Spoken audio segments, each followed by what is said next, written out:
Good morning. Good morning. On February the 5th of 2019, Michael Cochran was a 200-pound, healthy 38-year-old man.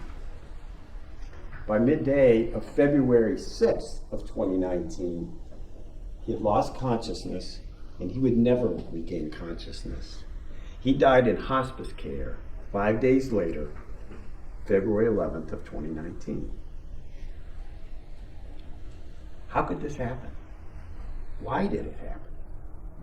For an answer to that, look no further than this defendant's conduct.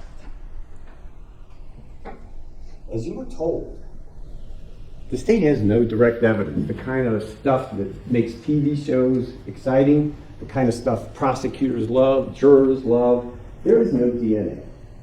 There is no evidence of fingerprints. There are no videos of what happened. But, as Judge Kirkpatrick will instruct you at the end of this, circumstantial evidence is just as valid as that type of direct and scientific evidence. And there is a ton of evidence of this defendant's guilt. All circumstantial. So how did this happen? How did this healthy 38-year-old man go into a state of unconsciousness and never come back from that? On the morning of February 6th of 2019, this defendant advised her friend and neighbor, Jennifer Davis, that she had been sick all night, 103-degree temperature. And she had previously advised that she had cancer and was under chemo treatment. And that chemo treatment, the effects of which were somewhat negated by insulin. There were no diabetics in the Cochran house. And there's no evidence that this defendant was taking insulin to counteract anything. But Jennifer Davis, being a good friend and the mother of a child who was a severe diabetic, had insulin. The defendant knew that. Jennifer Davis, being a good friend, sends her husband with insulin to the defendant's house that morning. About noonish, one way or the other, Michael Cochran collapses in the Cochran house kitchen. Now, the defendant gives various versions of what she saw, what she heard, and what she did, but there's no question that he was unconscious by about 12:20 or so. How do we know that? She took a picture of him and sent that picture to a number of people, showing him in a collapsed state in their kitchen. Did she call 911? No. Did she load him into a car and take him to the ER? No. What did she do? She called 2 construction guys that worked for her. They took Michael Cochran from the kitchen floor and put him on the couch, where he would remain for the rest of the day, from at least 6 hours or so. That's an unusual reaction for somebody to take with their spouse. She did, in addition to calling the construction workers, you'll hear from him, Jason Bowen, who helped move Mr. Cochran to the couch. She called a trooper friend of theirs, J.D. Hamilton. J.D. Hamilton came to the Cochran residence. He saw Michael on the couch.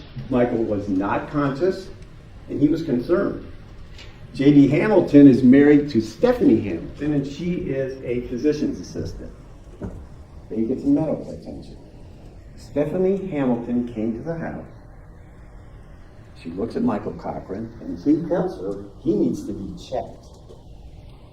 Did the defendant do that? No. Let him lay on the couch. Roughly 3 hours later, things have deteriorated to the point where Michael loses control of his bladder and urinates on himself. Did that event trigger any action by the defendant? Did he seek medical care for her husband, who's on the couch and unconscious now for a number of hours? No. She and her sister changed his clothes and left him on the couch. By 6-ish or so that evening, Michael's best friend, Chris Davis, comes to the house. Chris Davis takes charge. He says, we're going to the hospital. The defense says, oh, he don't want to go, he don't want to go. Of course, nobody could ask him because he was unconscious. Chris Davis says, we're taking him to the hospital. They do. They go to Raleigh General Hospital. But the damage has been done. You'll hear from a couple of doctors to explain the significance, but for now, just keep these numbers in mind. According to the defendant, Michael Cochran's blood glucose level was in the 140s during the day. She reports that to a couple people. He gets to Raleigh General Hospital, and it was 21. 21. That may mean nothing to you right now, but keep that number in mind. Now, Michael Cochran's mom was 10 minutes from his house. She's a retired, registered nurse. Did the defendant contact her? Oh, she did, about 10 o'clock that night by text, saying, they're going to have to take Michael from Raleigh General to CAMC. All the opportunities to get help to this man, and she took none of them. After being in CAMC for a few days, he's transferred to hospice. He's there roughly 5 hours and dies. His cause of death was damage to his brain caused by insulin. You'll know that because a couple of doctors will testify. A Dr. Uribe and a Dr. Krieger will tell you how the effects of insulin basically destroyed this man's brain. Glenda Epperly, an experienced RN and a hospice nurse, said she had never seen a body come out of hospice that looked so good. This was a healthy man until she did him in. Now that answers the how. Why? Why would this happen? And why would it happen when it happened? Well, as the defense counsel informed you during questioning, the defendant had run a Ponzi scheme, a big one, where millions of dollars were taken from friends, relatives, local professionals.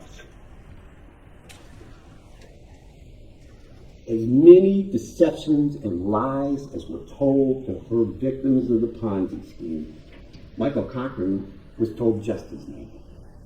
He did not know what was going on. But he was determined to find out. Because people were saying, hey, we invested in your company in this plan, and we're not getting our money back. And he was frustrated. He was very frustrated. But the same excuses provided by the defendant to all of her victims in the Ponzi scheme were being provided to Michael Cochran too. It's everybody's fault under the sun. They've got hundreds of millions of dollars in their money stuck in a bank in Virginia, Bank of America. That's what she told Michael Cochran. That's what he believed. So Michael Cochran is going to straighten this out. They charter a flight from Beckley to the Bank of America branch in Lynchburg, Virginia for the 6th of February, 2019. Mysteriously, the defendant cancels that trip in early morning hours. Why was that trip so important? Because Michael Cochran and everybody else would know at that point. There is no money in the Bank of America in Virginia. There's never been any money in the Bank of America in Virginia. There are no government contracts, which is what she was selling to the most of Raleigh County, it seems like. Those were fictitious things that she made up and built millions of dollars out of her victims. Now, we're not going to pretend Michael Cochran didn't get a benefit from this. He did. The defendant and her family lived a very lavish lifestyle with other people's money. And Trooper Heinzman will explain to you in an overview, because this case isn't the Ponzi scheme case. That one's over. This is a verdict case. But he'll explain to you how the defendant did this and how she was able to pull this off for so long and how she got so many people to forfeit their money to her. That was all going to blow up on February 6th. And it would have been over February 6th. But of course, the Cochrans never made it from Beckley to Lynchburg. And Michael Cochran is dead because of this. By the way, in case you've forgotten from some of your questioning, this defendant is a pharmacist. She knows about medications and drugs. Beyond that, she held herself out as a specialist in diabetic counseling. She knew the impact insulin would make. That's our case. All circumstantial, and at the end of it, we'll be asking you to find the right verdict and find this defendant guilty of first-degree murder. Thank you. Mr. Victor? May it please the court, counsel for the state. Ladies and gentlemen of the jury, by the prosecution's account, and perhaps by some other accounts, Natalie Cochran is not a nice person. She defrauded friends, relatives, investors. She was involved in a Ponzi scheme. She cheated, she scammed. And she has paid for it. But ladies and gentlemen of the jury, the fact that she is perhaps a fraud and perhaps a cheat, and that you wouldn't perhaps want to invite her home for Sunday dinner, that you wouldn't like her, does not translate into being a murderer. This trial is not a forum on public acceptance. You don't have to like her. You don't have to say she is a great person. But you have taken the oath to judge her fairly and to give her a fair shake, a fair trial. When you took the oath, it's not just some wave of a hand. It is a solemn oath to search for the truth and to determine what really happened in this case. Now, the prosecutor presented a very nice theory, except that before we do that, again, I'm Matthew Victor. I represent Natalie Cochran with my co-counsel, Mr. Stanley Seldon. We represent somebody, again, who is perhaps dishonest in her financial dealings, but who didn't kill anybody, let alone her husband, her only man in her life, a man, the father of her 2 children, and a man with whom she was enamored ever since she laid eyes on him in high school. She's not a murderer, as the evidence will show. No. She is accused here by the state of West Virginia of one of the vilest crimes there is known. And I will submit to you that the state's motive in this case, as they presented to you, is absolute nonsense. The state of West Virginia is trying to tell you that my client, Natalie Cochran, who has lived with a man who was up to his eyeballs in the Ponzi scheme, somehow detected that he was on her. He was already detecting that she was committing a major fraud, and he was going to run straight to the federal government. Well, think about it, ladies and gentlemen, as you listen to the evidence. state would want you to believe that he didn't know anything about the Ponzi scheme, didn't know anything about millions of dollars and the lavish lifestyle. He didn't know anything about this, even though the evidence will show that he was signing all these contracts, he was working on the contracts, he was signing checks, and you will see that evidence, you will hear that evidence. And all of a sudden he found out that Natalie Cochran, his beloved wife, is a fraud and a cheat. And what was he gonna do? No, he was not gonna go and talk to her and try to resolve this case somehow, get a lawyer and whatnot. The evidence will show, well, at least the state's evidence will show, that she's going to run to the federal government and turn her in and have the dear wife, the mother of his children, locked up in prison. Well, okay, think about that. As you listen to the evidence, be aware of the fact that she, that is, Ms. Cochran, does not have to prove herself innocent.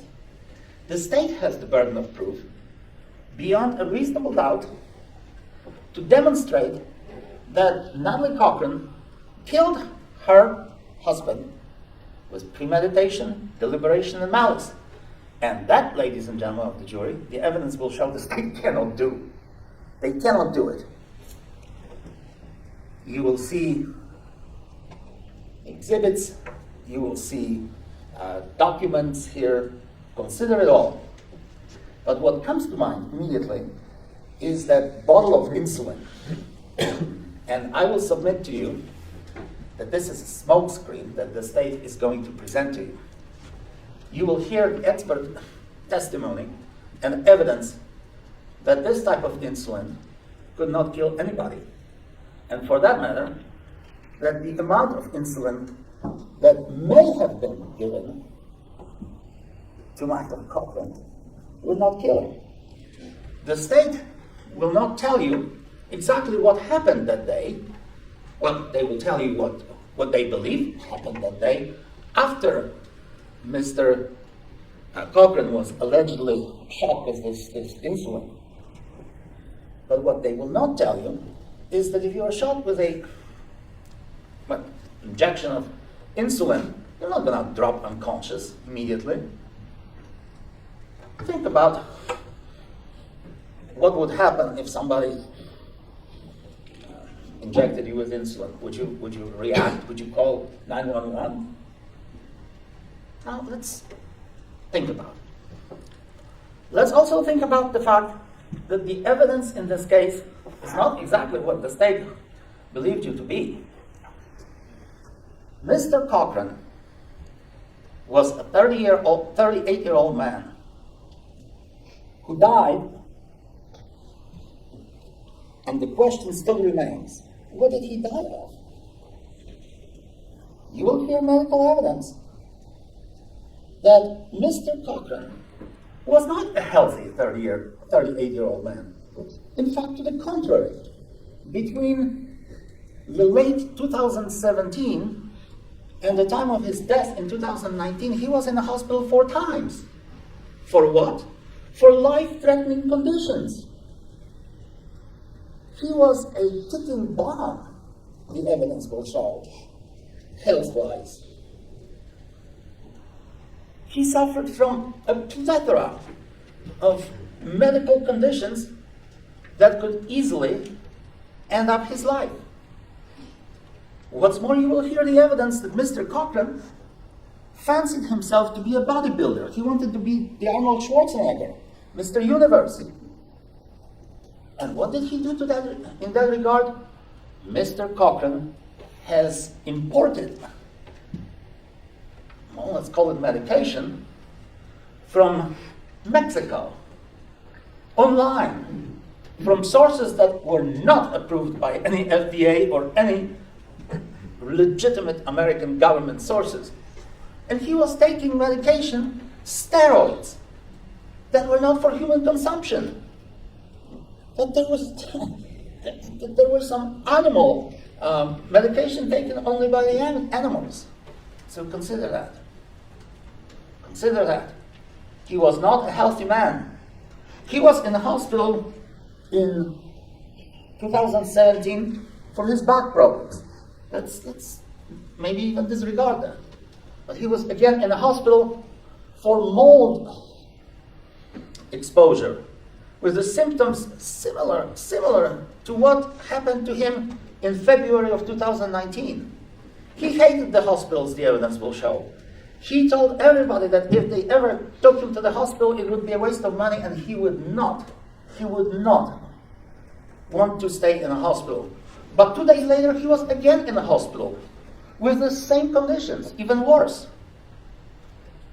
Somehow he survived. His medical conditions, you will hear, involve the swelling of the brain, convulsions, perhaps epilepsy. You will hear all that evidence. He was not a healthy man. And he refused to take medications. He was pumping himself with steroids and whatever other medication there was that he could get from less than legitimate sources. And you have to consider that in arriving at your verdict.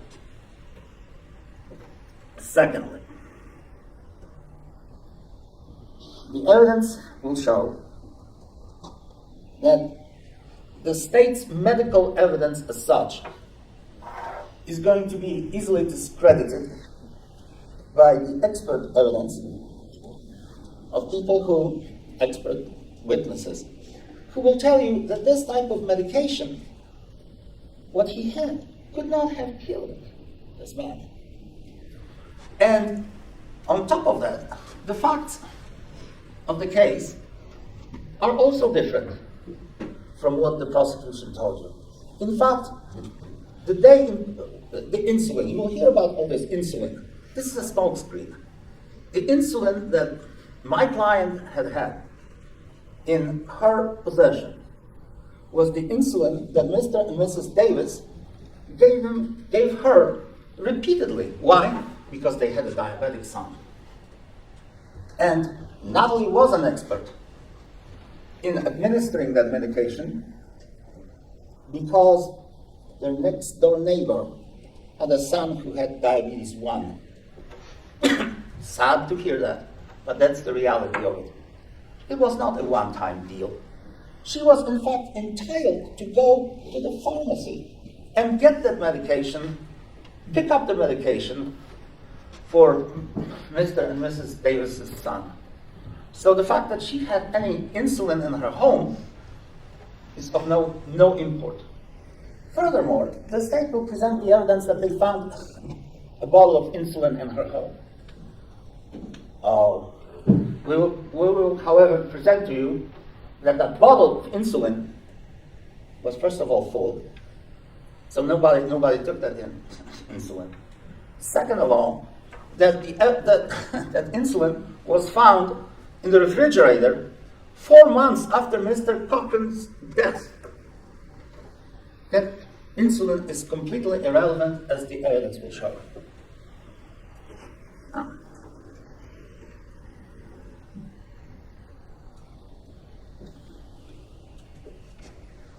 the state wants you to believe that Ms. Cochran, as a pharmacist, is knowledgeable of the insulin because she wanted to kill her husband.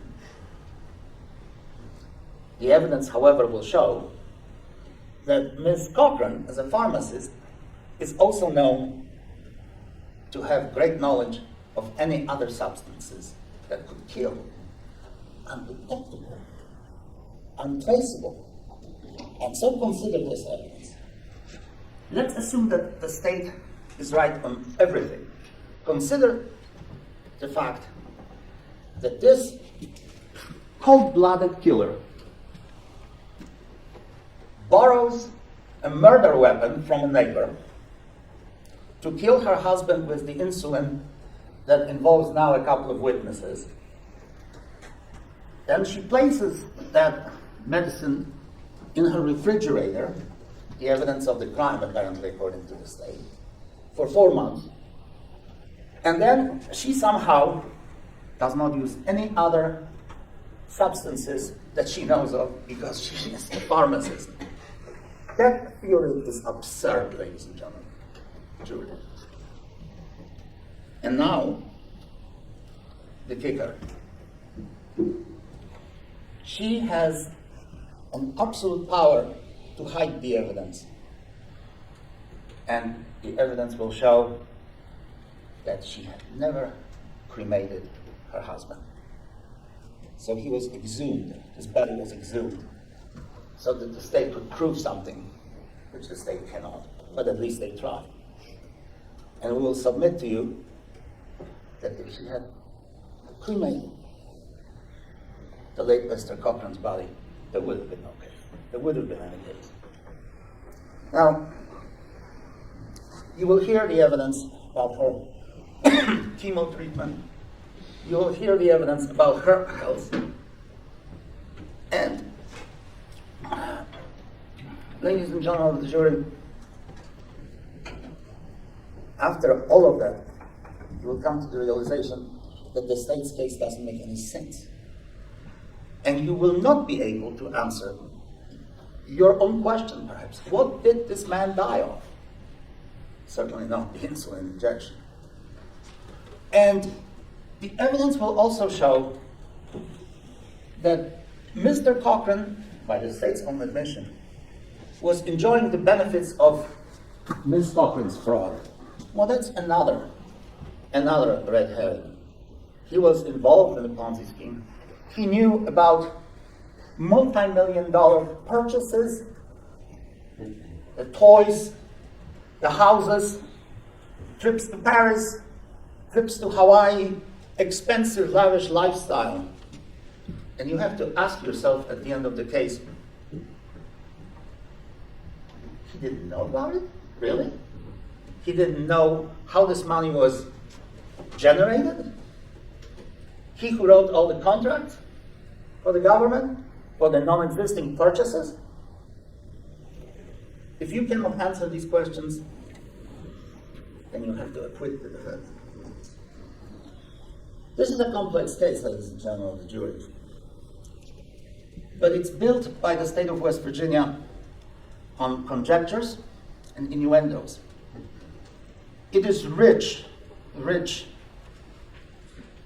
on spurious conclusions and speculations. But it's thin on facts. And glaringly lacking in motive. And the evidence necessary to prove that my client killed her husband. At the end of the case, we will ask you to find her not guilty. Thank you.